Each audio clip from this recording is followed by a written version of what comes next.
अभी हमारी जो चर्चा चल रही है हमारे आनंदमय एग्जिस्टेंस की, ब्लिसफुल बीइंग के आनंदमय जीवन जीने के लिए हमें कुछ ज़रूरी डायनामिक्स होते हैं। जो चीज़ें हमारे जीवन में होंगी तभी हमारा जीवन आनंदमय होगा।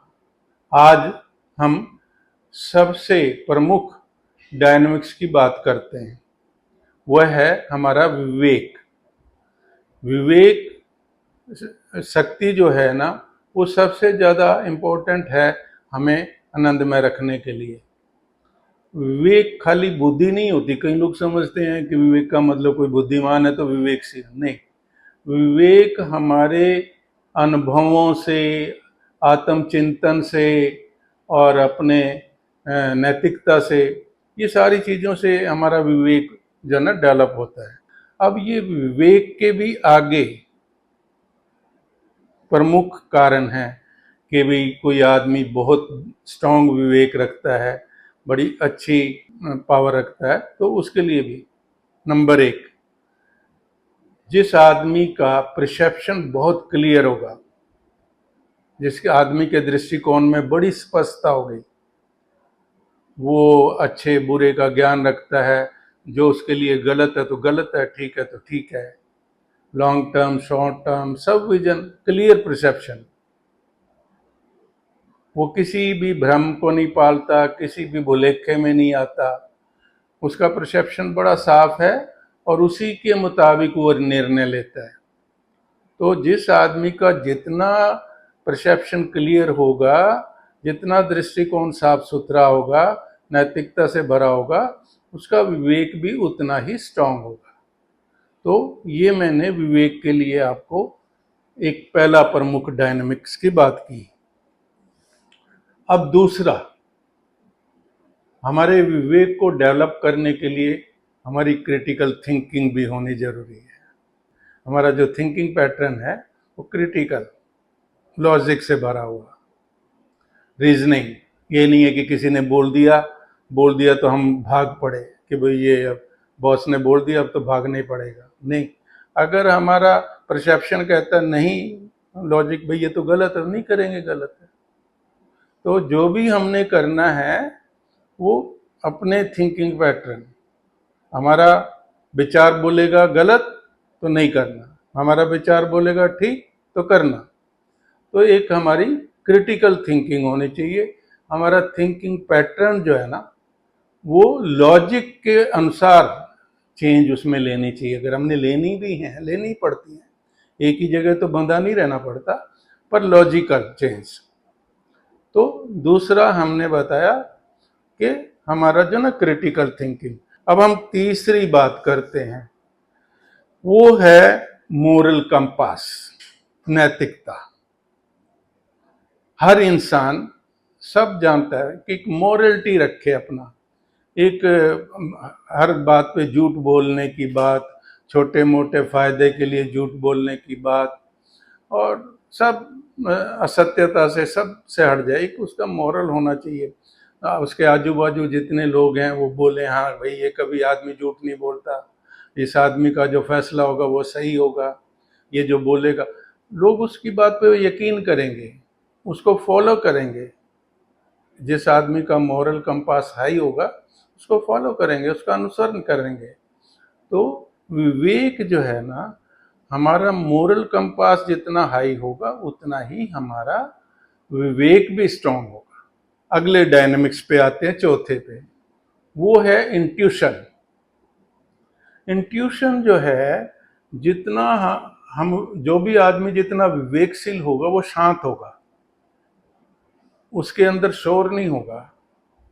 और जितना आदमी शांत होगा, अंदर शोर नहीं होगा, तो उसे इंट्यूशन आएगी कि उसे पहले से ही आभास हो जाएगा कि कुछ गलत होने वाला है, कुछ ठीक होने वाला है। कोई आदमी उससे मिलता है, उसके चेहरे को देख के, उसके बॉडी लैंग्वेज को देख के, हाव भाव को देख के पूछ बैठता है भैया कोई गड़बड़ है, तो घर में परेशानी है। तो ये करके, तो जो आदमी विवेकशील होगा तो उसको इंट्यूशन भी होगी। और इंट्यूशन सिर्फ और सिर्फ जितना आप अंदर से शांत होंगे और जितना आपको ज़्यादा से ज़्यादा अनुभव होगा। इसके लिए दो जरूरी है, इंट्यूशन स्ट्रांग होने के लिए दो चीज़ें जरूरी हैं। एक तो आप अंतर से शांत हैं और एक आपका अनुभव बड़ा भारी अनुभव है, तो आपकी इंट्यूशन भी स्ट्रांग हो जाएगी। एक फिफ्थ फिफ्थ डायनामिक्स भी बताया है टू बी विवेकशील, आप स्ट्रांग डिसीजन पावर रखने के लिए। डिटैचमेंट, हमारे पूर्वज तो उसको वैराग्य कहते थे। वैराग्य नहीं, मैं संत बनने की बात नहीं करूंगा बिल्कुल भी, मैं डिटैचमेंट को अच्छे सही तरीके से बताऊंगा। डिटैचमेंट का मतलब ये है कि आप अपने बारे में कोई भी फैसला लो, अपने लिए कोई भी लड़ाई लड़ो, कुछ भी करो, उसमें अपने आप को इंडल्ज मत करो, उससे डिटैच हो जाओ, दृष्टा भाव रखो। जैसे कोई तीसरे आदमी की बात है और आप सुन रहे हो, तब आप उसमें इमोशनली नहीं फंसोगे। अगर आपने दृष्टा भाव नहीं रखा, उस प्रॉब्लम से डिटैच नहीं किया अपने आप को, तो आप उसमें इमोशनली भी फंस जाओगे।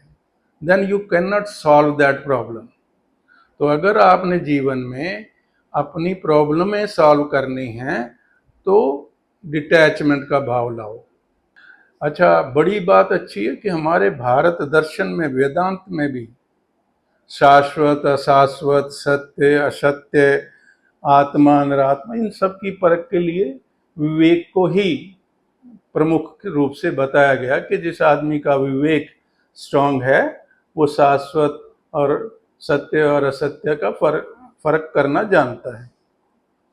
अब आपको बताना ये भी जरूरी है कि हमारा विवेक कैसे हम स्ट्रांग उसको कर सकते हैं। ये तो बोल दिया कि विवेक स्ट्रांग होगा तो ये होगा, वो होगा, और विवेक स्ट्रांग जिसका होता है तो उसमें क्लैरिटी आती है, ये वो। अब ये भी तो बताना बनता है कि विवेक हम कैसे स्ट्रांग करेंगे।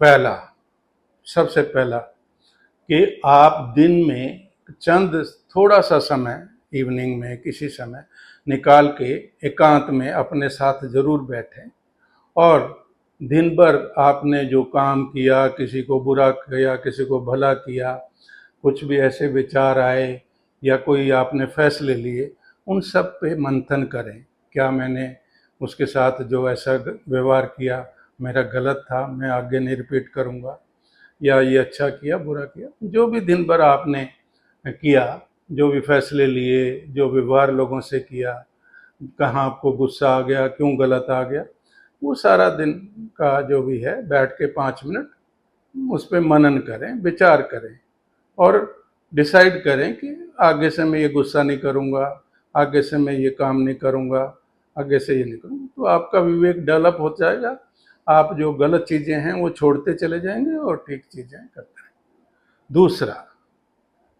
लिटरेचर, स्टडीज़, अच्छी किताबें पढ़ें, पॉजिटिव अफर्मेशंस पढ़ें, जितना हो सके ये चीज़ें पढ़ें, चाहे मॉर्निंग इवनिंग में जो भी समय आप पे मिले, तो एक अच्छा लिटरेचर पढ़ें, उससे भी आपका विवेक डेवलप होगा। Very simple. तीसरा, सत्संग, अच्छे विद्वानों की संगत में जाएं, बैठें, उनको सुने, तो उससे भी आपका विवेक बढ़ेगा।